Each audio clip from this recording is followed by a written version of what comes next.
बिस्मिल्लाहिर्रहमानिर्रहीम। अस्सलाम वालेकुम। आप देख रही हैं YouTube channel pregnancy and parenting. आज की वीडियो में हम बात करेंगे वक्फे के लिए इस्तेमाल होने वाली मेरीना डिवाइस के बारे में। शुरू करते हैं। सबसे पहले बात करते हैं कि मेरीना डिवाइस होती क्या है। मेरीना बिल्कुल वैसे ही डिवाइस है जैसे कि कॉपर टी डिवाइस होती है। यूट्रस में इसको प्लेस कर दिया जाता है जहाँ से with the passage of time जो है वो मेडिसिन जो है वो रिलीज़ होती रहती है जो कि कॉन्ट्रासेप्शन का काम करती है। और इन दोनों में फ़र्क ये है कि मेरीना जो है वो एक हार्मोनल प्रोडक्ट है। इसमें हार्मोन प्रोजेस्टेरोन पाया जाता है जो with the passage of time release होता रहता है और कॉन्ट्रासेप्शन जो है वो प्रोवाइड करता है। जबकि कॉपर टी में कॉपर पाया जाता है, वो with the passage of time release होता है और वो स्पर्म्स को जो है वो ऊपर जाने से रोकता है और इस तरह से कॉन्ट्रासेप्शन जो है वो प्रोवाइड करता है। मेरीना डिवाइस किन ख़वातीन के लिए मौजूद रहती है? तो ये उन ख़वातीन के लिए बहुत सूटेबल होती है जिन्हें हैवी ब्लीडिंग का इशू होता है due to some medical reasons. मैंने आपको पहले ही बताया था कि जब हम कॉपर टी डिवाइस यूज़ करते हैं तो उसमें उसका साइड इफ़ेक्ट ये होता है कि ब्लीडिंग जो होती है वो हैवी हो जाती है। तो ऐसी ख़वातीन जिन्हें पहले ही हैवी ब्लीडिंग का इशू है तो वहाँ पे कॉपर टी डिवाइस जो है वो सूटेबल नहीं रहती, तो वहाँ पे मेरीना जो है वो एक बेस्ट चॉइस होती है। इस तरह कुछ ख़वातीन जो होती हैं उन्हें पीरियड्स में बहुत ज़्यादा पेन का मसला होता है, तो उनके लिए भी मेरीना जो है वो एक बेस्ट और सूटेबल ऑप्शन जो है वो रहती है। मेरीना डिवाइस कितने अरसे के लिए आपको कॉन्ट्रासेप्शन प्रोवाइड करती है? ये 5 ईयर्स के टाइम पीरियड के लिए आपको कॉन्ट्रासेप्शन प्रोवाइड करती है। 5 ईयर के लिए आपको बिल्कुल टेंशन फ्री कर देती है। और इस दौरान जब भी आप जो है वो कंसीव करना चाहें तो आप अपने डॉक्टर को विज़िट करती हैं और आपकी ये डिवाइस जो है वो रिमूव कर दी जाती है और आप फिर से जो है वो कंसीव जो है वो कर सकते हैं। क्या ये कॉस्ट इफ़ेक्टिव भी है? ये लिटिल बिट जो है वो बल्कि काफ़ी इसको कहा जा सकता है एक्सपेंसिव है। इसकी कीमत जो है वो तकरीबन 15,000 के राउंड अबाउट होती है। तो अगर तो आप 5 ईयर्स के लिहाज से देखें तो 3000 जो है वो पर ईयर बनता है। लेकिन अगर किसी रीज़न्स की वजह से शुरू में ही आपकी डिवाइस जो है वो बॉडी इसको एक्सेप्ट नहीं करती है, वो रिजेक्ट हो जाती है, तो उस सूरत में आपके सारे पैसे जो हैं वो ज़ाया हो जाते हैं। एज़ कम्पेयर टू अदर जो कॉन्ट्रासेप्शन के मेथड्स जो हैं अवेलेबल हैं उसके लिहाज से ये जो है एक कॉस्टली मेथड है। क्या ये इफ़ेक्टिव मेथड है? बिल्कुल, ये एक बहुत अच्छा और इफ़ेक्टिव मेथड है।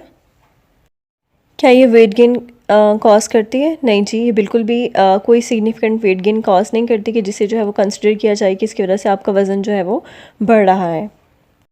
अब बात करते हैं इसके साइड इफ़ेक्ट्स के बारे में कि इसके साइड इफ़ेक्ट्स क्या हैं। तो इसके साइड इफ़ेक्ट्स भी वही हैं जो बाकी जो हार्मोनल मेथड्स जो हमने पीछे देखे हैं कॉन्ट्रासेप्शन के, जिनमें हार्मोनल प्रोडक्ट्स थी, तो उनके जो साइड इफ़ेक्ट्स थे वो ही इसके साइड इफ़ेक्ट्स हैं, जिसमें एक्नी हो गया, मूड स्विंग्स हो गए, ब्लॉटिंग हो गया, माइल्ड हेडेक हो गई, इरेगुलर पीरियड्स हो गए, और लेकिन ये with the passage of time जो है वो ठीक हो जाते हैं। एक साइड इफ़ेक्ट जिसके बारे में मैं ज़रूर बात करना चाहूँगी और जो बल्कि इसका यूज़ भी है, कुछ लोगों में इसको इसीलिए यूज़ किया जाता है, वो है पीरियड्स जो हैं वो कम हो जाते हैं। ठीक है, वो कम हो जाते हैं, स्पॉटिंग की तरफ चले जाते हैं कि आपको 2-3 महीनों के बाद, कुछ पॉपुलेशन ऐसी है कि जिसमें ये देखा गया कि 2-3 महीनों के बाद भी सिर्फ स्पॉटिंग होती है, पीरियड्स जो हैं वो उस तरह से नहीं आते खुल के जिस तरह से पहले आते हैं। ये इसका एक साइड इफ़ेक्ट है कि पीरियड्स जो हैं वो वक्त के साथ कम होते जाते हैं।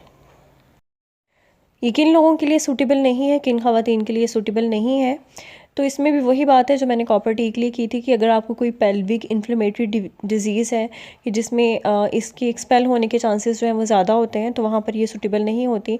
या आपकी यूट्रस की शेप इस तरह से है, उसका साइज़ इस तरह से है कि इसके एक्सपेल होने के चांसेस ज़्यादा हों, तो वहाँ पर भी ये सूटेबल नहीं होती।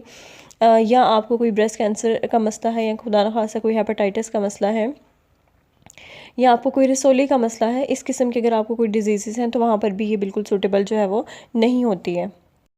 इसका इस्तेमाल जब आप रोक देंगे तो फर्टिलिटी कब वापस आएगी? तो जैसे ही आप इसका इस्तेमाल स्टॉप करेंगे, इसको आप निकलवा देंगे, तो फर्टिलिटी जो है वो वापस आ जाएगी नेक्स्ट साइकिल से ही।